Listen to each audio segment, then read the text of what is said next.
Assalamualaikum warahmatullahi wabarakatuh. Perkenalkan, nama saya Akan Alfa Rahdur dengan NIM 2004601 dari Departemen Pendidikan Sejarah, Fakultas Ilmu Sosial, Universitas Negeri Padang. Di sini saya akan menyampaikan materi perihal tentang pengantar ilmu sejarah.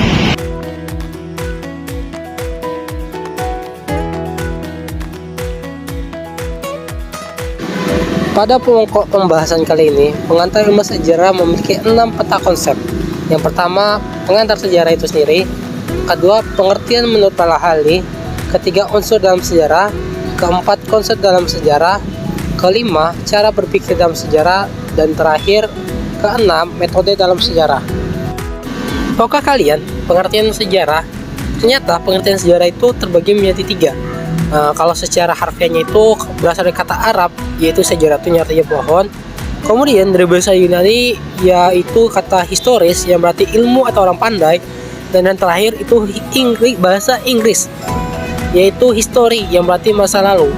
Nah, dengan kata lain, sejarah merupakan rangkaian peristiwa yang telah terjadi pada masa lampau yang telah dialami oleh umat manusia. Nah, kemudian kalau menurut para ahli bagaimana? Di sini Herodotus mengatakan bahwasanya sejarah ialah sesuatu yang maju namun naik turun seperti sebuah lingkaran dan tinggi rendahnya itu ditentukan oleh manusia. Sedangkan Ibnu Khaldun mengatakan sejarah sebagai catatan tentang masyarakat umum, manusia atau peradaban manusia yang terjadi pada watak sifat masyarakat itu sendiri. Nah, selain mereka berdua, ada lagi menurut usulan Abdul Ghani yang mengatakan ilmu sejarah adalah salah satu cabang ilmu pengetahuan yang meneliti dan menyelidiki secara sistematis keseluruhan perkembangan masyarakat serta kemanusiaan pada masa lampau beserta kejadian-kejadiannya. Dan terakhir, menurut William Henry Walsh, sejarah itu menitik beratkan pada pencatatan yang berarti dan penting saja bagi manusia. Nah, setelah itu sejarah memiliki ciri-ciri. Yang pertama, sejarah bersifat unik. Kenapa sih dibilang unik? Karena sejarah hanya terjadi satu kali dan tidak dapat terulang kembali. Yang kedua, sejarah itu bersifat tetap. Nah, kenapa dibilang tetap? Karena peristiwa sejarah tidak akan berubah atau bersifat tetap dan selamanya akan abadi. Dan yang terakhir, sejarah bersifat penting, yang artinya peristiwa sejarah memiliki makna atau arti penting bagi manusia untuk dipelajari.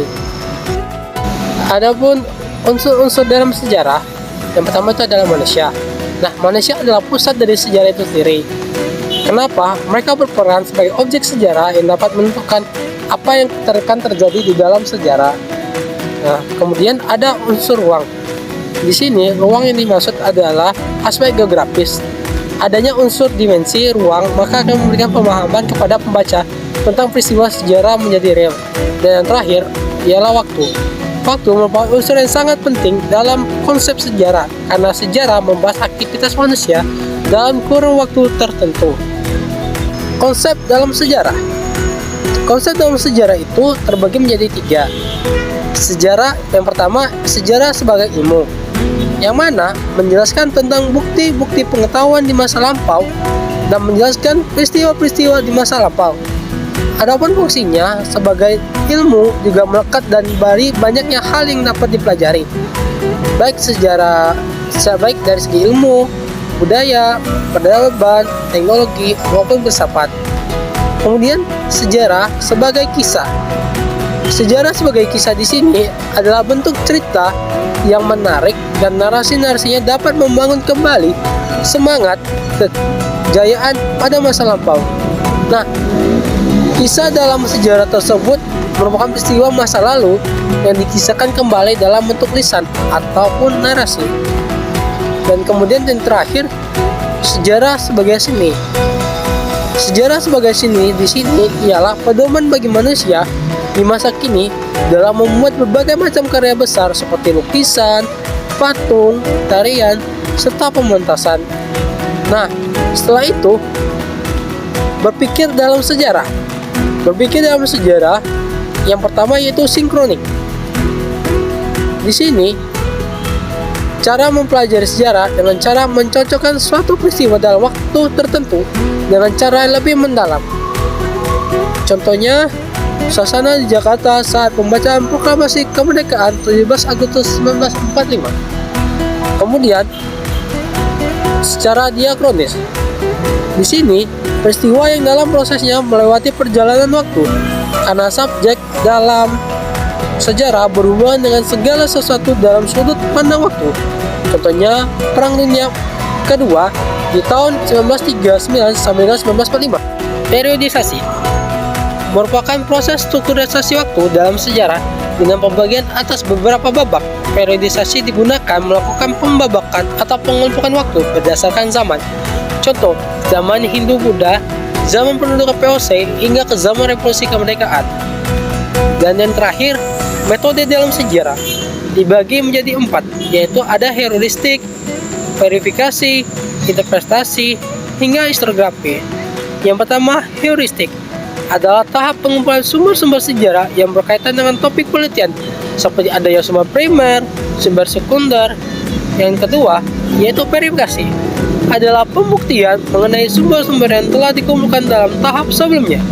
Tujuannya meningkatkan ketepatan dalam kebenaran mengenai suatu hal yang dicari dalam sejarah. Adapun kegiatan verifikasi dapat dibuktikan dari dokumen, tulisan, dan pelaku sejarahnya. Yang ketiga, interpretasi yang dibagi menjadi 2, yaitu kritik intern untuk menguji kredibilitas sumber baik melalui informasi, usia informan, serta mengecek silang informasi antar informan. Dan yang kedua, kritik ekstern menekankan kepada aspek keakuratan, keaslian data yang diperoleh seperti pembuktian keaslian suatu lukisan, arca, atau dokumen pelaku sejarah. Dan yang terakhir, historiografi. Historiografi merupakan cara melakukan penulisan kembali suatu peristiwa sejarah yang telah dititi sebelumnya. Itulah materi tentang tema pengantar ilmu sejarah. Mungkin hanya itu yang dapat saya sampaikan, dan dirasa ada yang salah itu dari saya dan benar itu dari Allah. Dan selamat menikmati pembahasan tentang pengantar ilmu sejarah ini, dan terima kasih. Sekali lagi, assalamualaikum warahmatullahi wabarakatuh. Thank you.